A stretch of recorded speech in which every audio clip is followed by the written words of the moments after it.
We are inside a custom-built isolation chamber. This space is designed for one exact purpose: to contain and observe violent physical reactions.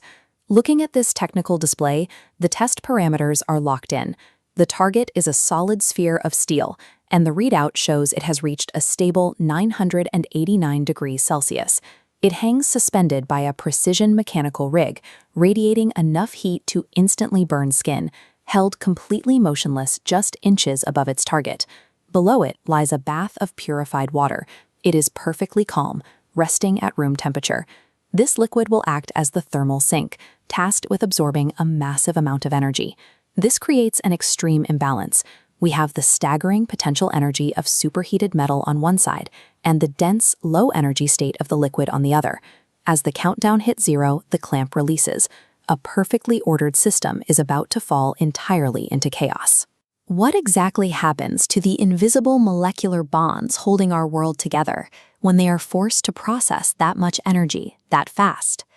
This extreme transition reveals the exact mechanics of how solid matter survives under intense stress, or why it ultimately fails. The release triggers, and the sphere hits the surface. We drop into extreme slow motion to see the precise milliseconds of impact. The immediate reaction happens entirely on the outside. The water molecules physically touching the steel cannot conduct the sudden influx of heat away fast enough to remain in a liquid state. They instantly flash boil. The liquid rapidly expands into steam, triggering a localized underwater volcanic eruption around the metal. This diagram illustrates a phenomenon called the Leidenfrost effect. The intense heat instantly creates a vibrating vapor jacket, a thin layer of gas that wraps around the sphere, physically separating and temporarily insulating the hot metal from the surrounding liquid water. But as the steel loses heat, that gaseous shield collapses. The liquid water finally crashes against the raw surface of the metal, sending out a secondary, far more violent surge of steam. All of this explosive boiling is a surface-level symptom. The true destructive process is happening deep inside the metal. To see the actual damage, we have to bypass the steam and look directly into the crystal lattice, the internal grid of atoms making up the solid steel. This diagram maps thermal shock. The cold bath forces the outer surface to rapidly shrink, while the superheated core remains expanded. The shrinking skin places severe tension on bonds at the boundary layer. When these opposing forces exceed the metal's tensile strength, the atomic bonds snap. These broken bonds form microcracks. They are invisible structural wounds buried deep within the material. Once the steel fully cools, those bonds do not reconnect. The lattice remains permanently compromised, leaving the entire sphere significantly more brittle. This internal war of opposing temperatures is the exact mechanism responsible for sudden, catastrophic failures in high-performance machinery.